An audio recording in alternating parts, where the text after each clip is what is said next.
Hello everyone and welcome to Ash's Whiskywars. Today we have an Ardbeg buying guide. I'm super excited to film this for you guys. I have to admit, I had filmed it a while ago and I'd edited everything, had it uploaded, ready to go, and I was supposed to post it 2 weeks ago, and then the file got corrupted and it won't load. So I'm having to refilm it. So this video is for people who are thinking of getting an Ardbeg, or maybe have had one before and they'd like to buy another but they don't know which one to get. Hopefully me going through these 6 Ardbegs, 5 of the core range, so all the core range is here, and then the 8-year is a limited edition thrown in. So if you're thinking of picking up one of the core range, this is the video for you. If you are excited for the video, please drop a like on the video down below and don't forget to click that subscribe button as well.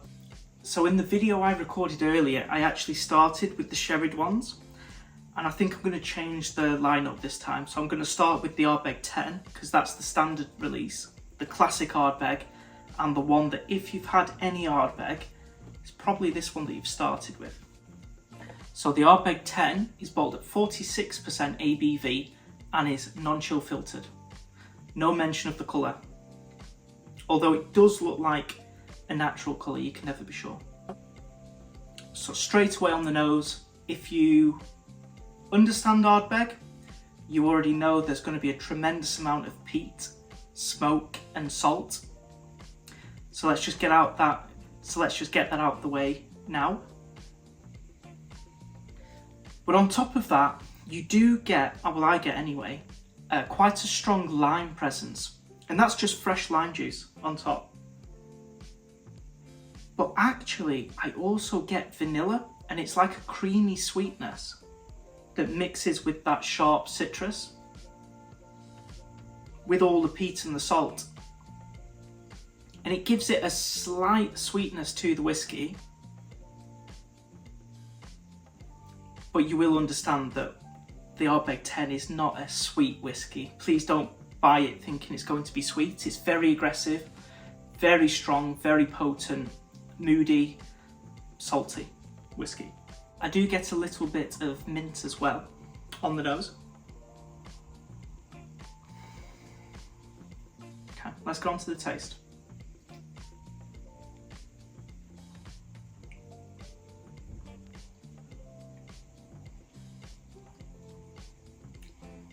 Very sharp, very salty, full of lime juice. It's quite a strong citrus kick. Incredibly peaty as well. That vanilla is a little bit stronger on the nose than it is on the taste, although it still is there. I think the taste brings in actually a little bit of caramel, which does help the whiskey, as well as a tremendous amount of wood char. I'm now getting more of like a bonfire, a barbecue on a beach kind of taste. So there's perhaps something meaty there as well that's barbecuing over like a wood barbecue, a wooden fire.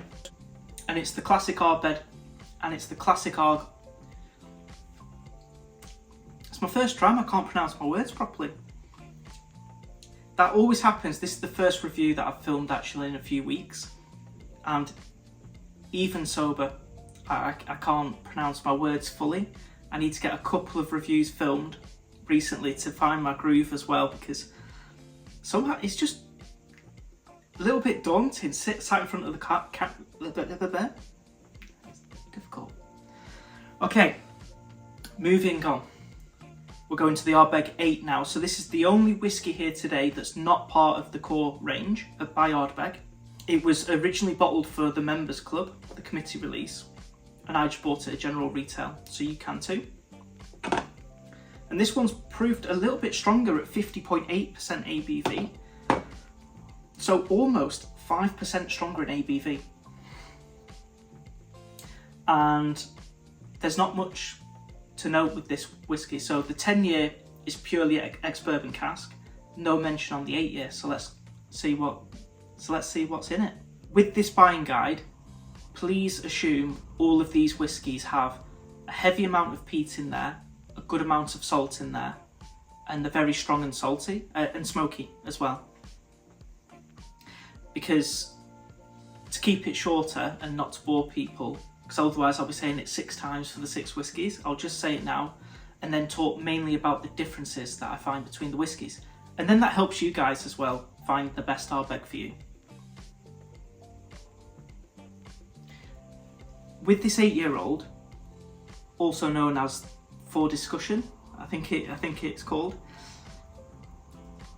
This is the first Ardbeg that I have that really intensifies this menthol flavoured cough syrup.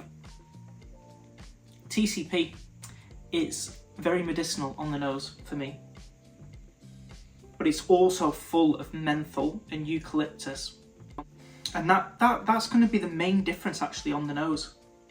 There is some sort of sweetness here though that I didn't get in the 10-year. In the 10-year, it was vanilla and caramel that were the only things that were adding anything sweet to the whiskey. Here I get something fruity, but it's also sharp. So I like to call it a blackberry. Not strong, but it's like a tart fruit. And it does add an extra dimension to the whiskey, which I really enjoy. But it does take it more towards menthol, eucalyptus, TCP, cough syrup, hospital vibes. Okay, let's get on to the taste. Actually, that blackberry sweetness is really nice.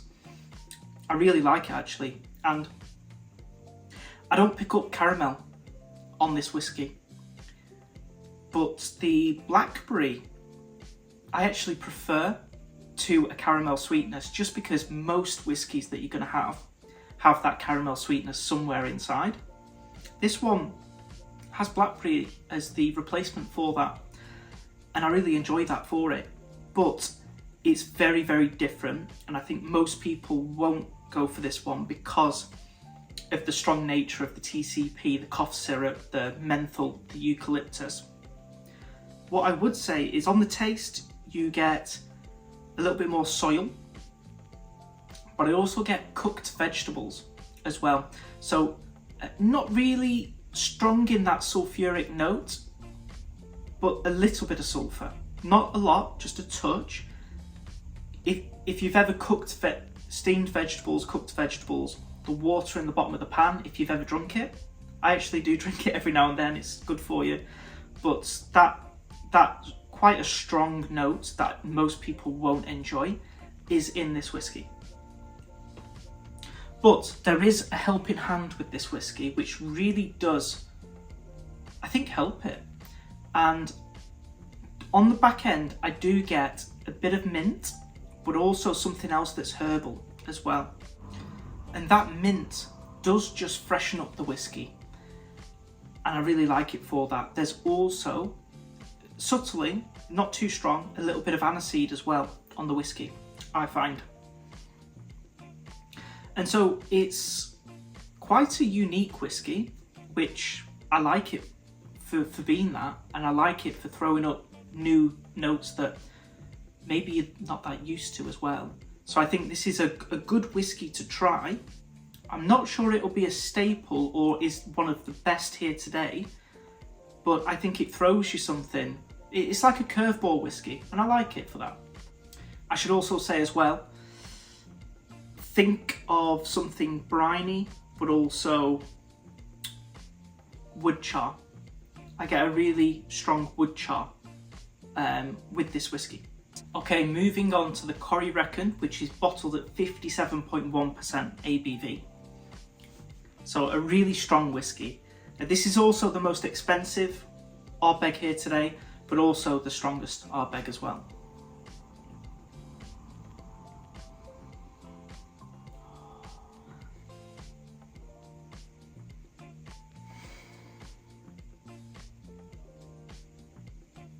Do you know there's a note in this whiskey, and I'm going to gross some people out before I talk about the beauty of it.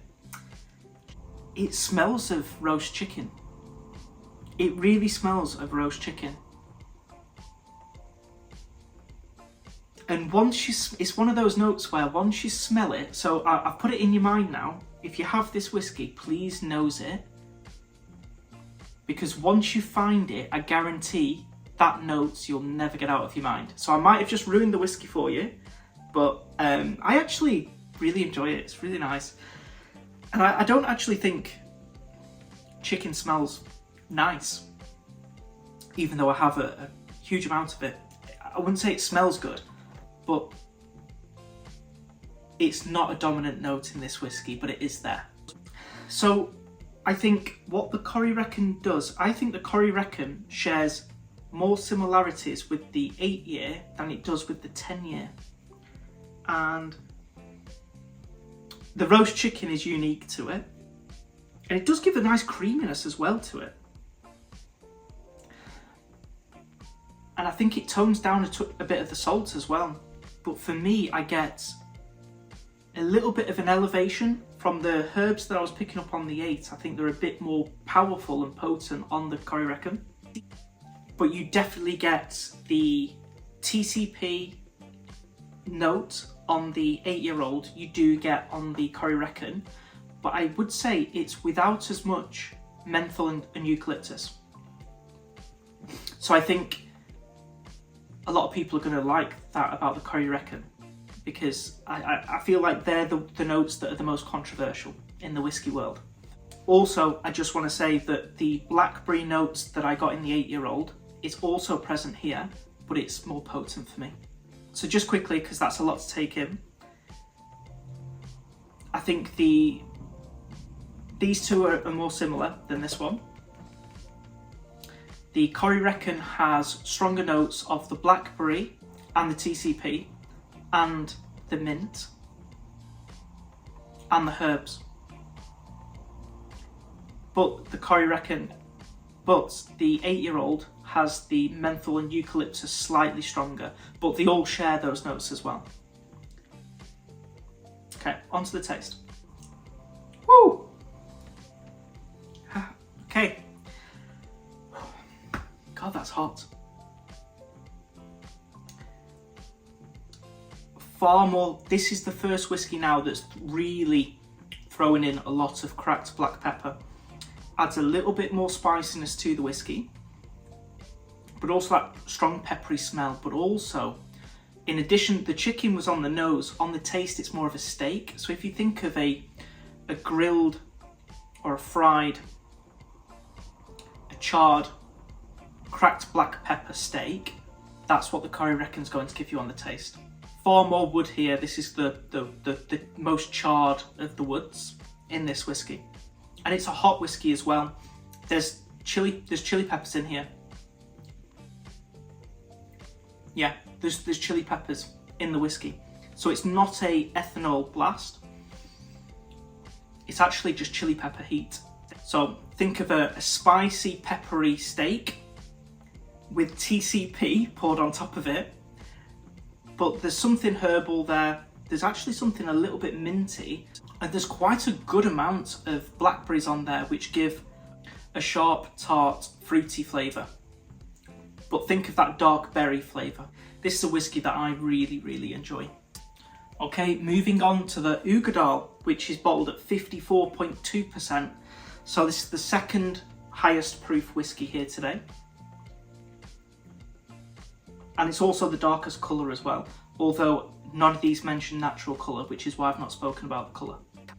Straight away, actually, you can... This one is sherry cask finished. These three are, which is why I've separated these towards the end. We're now going to move out of, which I'd imagine is predominantly ex-bourbon cask, into more of sherry cask finished Ardbegs now. And I believe the HUGE Ardbeg is Oloroso sherry cask, just like the next one, the Wee Beastie. But I really don't feel comfortable saying this is going to be a really fruity whiskey, a really sweet whiskey, because there's a tremendous amount of complexity to the whiskey on the nose that add more bitter elements to it that stop it getting very sweet. And I think this is the first whiskey, and I got it in the Bunnahabhain 12 cask strength. This whiskey throws in espresso beans, ground coffee beans into the whiskey, and what that really imparts is an earthiness but also a bitterness to what is a little bit more of a sweeter take on Ardbeg. But I just adore espresso bean in the nose of a whiskey. that extra bit of earthiness that it adds, I really enjoy. And it really does, in every whiskey it's in, sort of absorb and take out sweetness in a whiskey. So we have something that's got bitter, earthy coffee mixed with some red fruits, and that's going to be the biggest difference to the Ardbegs here so far. Let's get on with the taste.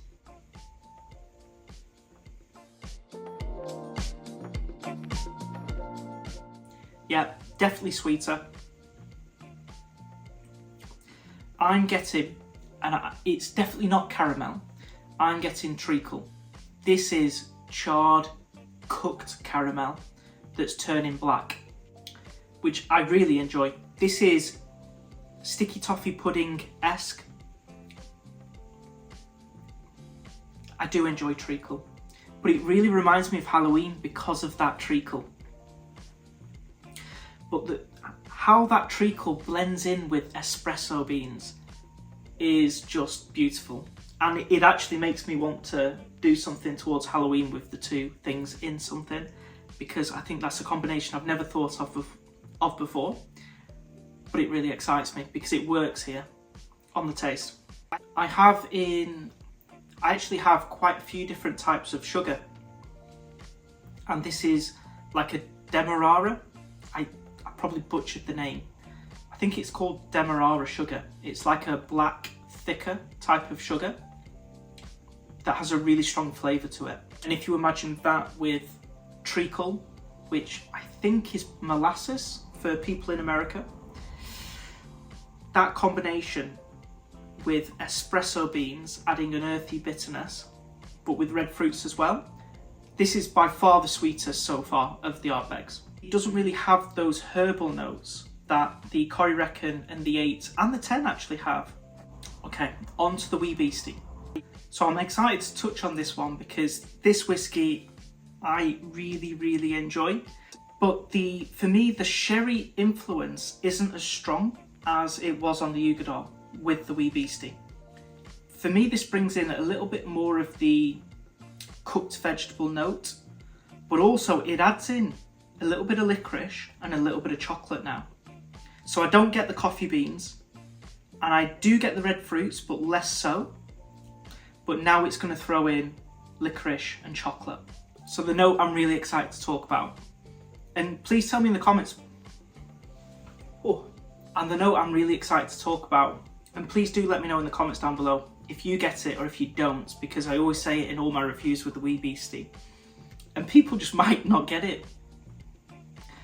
For me, I get a cookie dough note, and it's a really strong cookie dough note. So if you think of Ben & Jerry's cookie dough, the ice cream, vanilla ice cream, that cookie dough piece I get in this whiskey.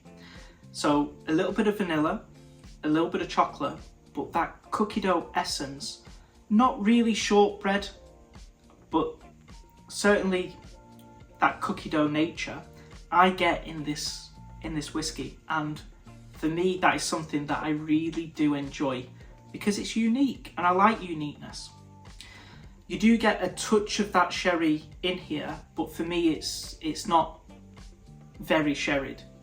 I really enjoy the name as well, Wee Beastie. It is a little aggressive whiskey, just 5 years of age, but it really does pack a punch. This one's actually proved a little bit higher than the 10-year and the Anoa, which are both 46% whiskies. This one's at 47.1%. 47.4% ABV. And the Wee Beastie now is going to add in the sort of cracked black pepper steak element that I got in the Corrie Reckon. It's going to throw it into the Wee Beastie. So that one does share, those two share those notes, which are good notes. So the Wee Beastie, I really like it. It's youthful, but it's full of flavour, and it's really quite balanced. There's a lot going on with this whiskey. It's complex. Now this whiskey I think is called the Anoa because it's aged on the Mull of Oa, and this whiskey is sherried, but it's the first one that's going to be finished in PX sherry cask, not Oloroso. And I do enjoy PX sherry with an Islay whiskey, I really do.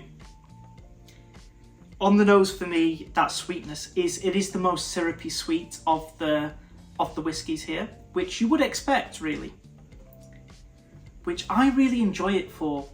This whiskey's not, I don't think it's been received too well, but I do really enjoy this whiskey. I get a little bit of tobacco with that syrupy sweet red fruit sherry nature, but this one is going to draw a note from the Ardbeg 8, which is the cooked vegetable note. But the Anoa shares the notes from the Ardbeg 8, which is the cooked vegetable note. It doesn't really get too sulphurous, but I think that might be the note that puts people off a little bit, this whiskey.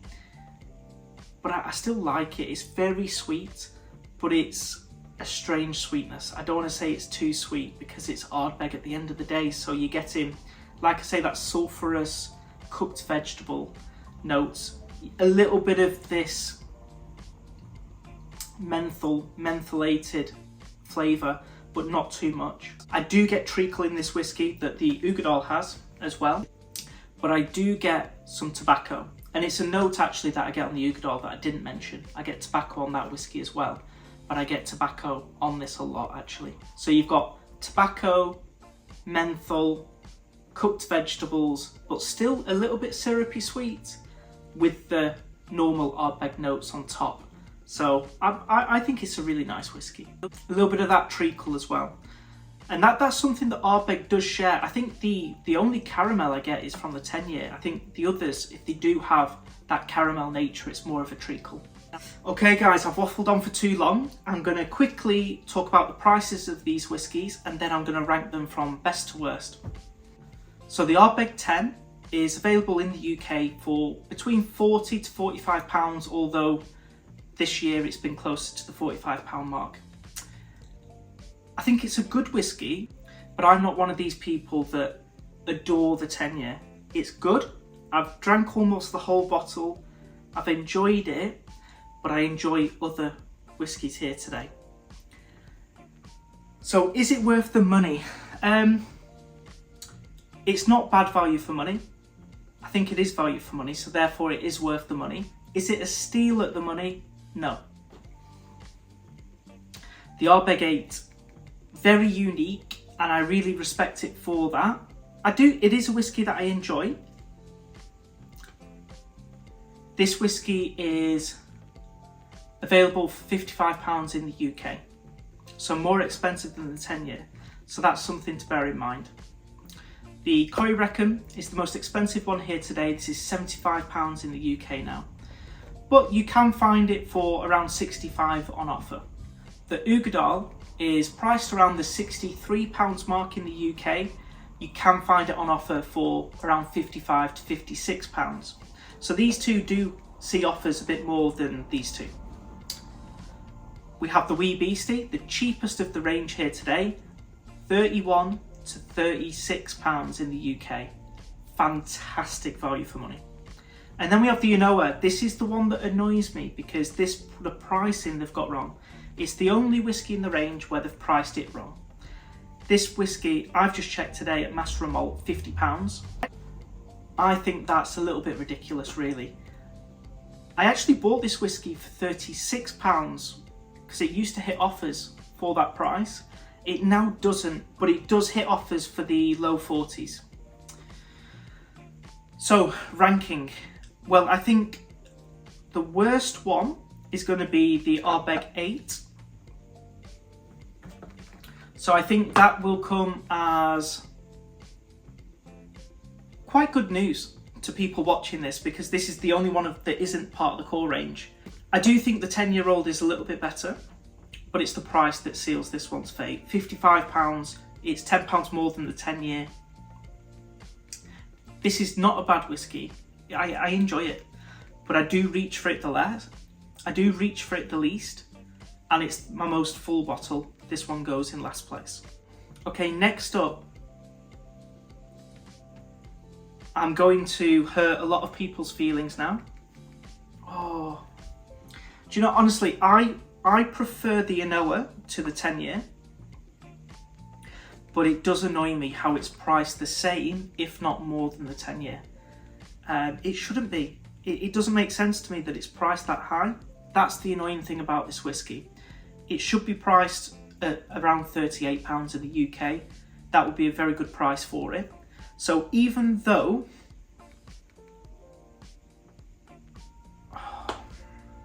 it's £5 more at the minute than the 10-year. Honestly guys, you could have this either way. I wouldn't really mind. But I just think actually, I prefer the Anoa, so I would rather buy the Anoa again. But I don't like that it's priced the same, if not more, than the 10-year. And the 10-year is good. I'm going to stick with this. But on another day, I could switch these two around. I want to make that a bit clear. So I'm going to go with the 10-year in 5th place and the Anoa in 4th place. And really, these three are going to be much better than these three. I do think these three are the elevated three. So these three are by far the top three. In 3rd place though, I'm going to pick most people's favourite Ardbeg, which is the Uigeadail. Let me just make sure I've got the right one. The Uigeadail goes in 3rd place for me. I like it. I love the coffee beans with the treacle and a little bit of the sherry. It's nice. I just prefer these two. They're amazing. So in 2nd place, do I go for the Uigeadail or the Wee Beastie? Well,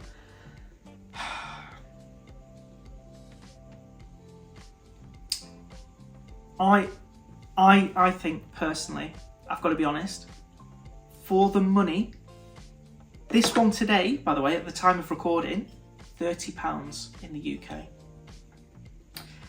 47.4% ABV, an Ardbeg for £30. This is my number one. I've actually run out of this whiskey. This was my final pour, so it's all gone. And this is the whiskey that I will definitely rebuy. It's a great whiskey. But the Uigeadail is sensational. If they were the same price, the Uigeadail's the better whiskey. It's just price here. This is £75, £30. You're talking, you can get 2.5 bottles of the Wee Beastie, or 1 bottle of the Uigeadail, or 1 bottle of the Corrie Reckon, sorry. Even though this is the best whiskey of the range, I think because of the price and the incredible price of the Wee Beastie, I'm going to pick the Wee Beastie first. This whiskey is always on my shelf, and it's the best bang for your buck Ardbeg by a mile. But I do think the best one is the Uigeadail. The Uigeadail's good, but the Corrie... Did I just say the Uigeadail?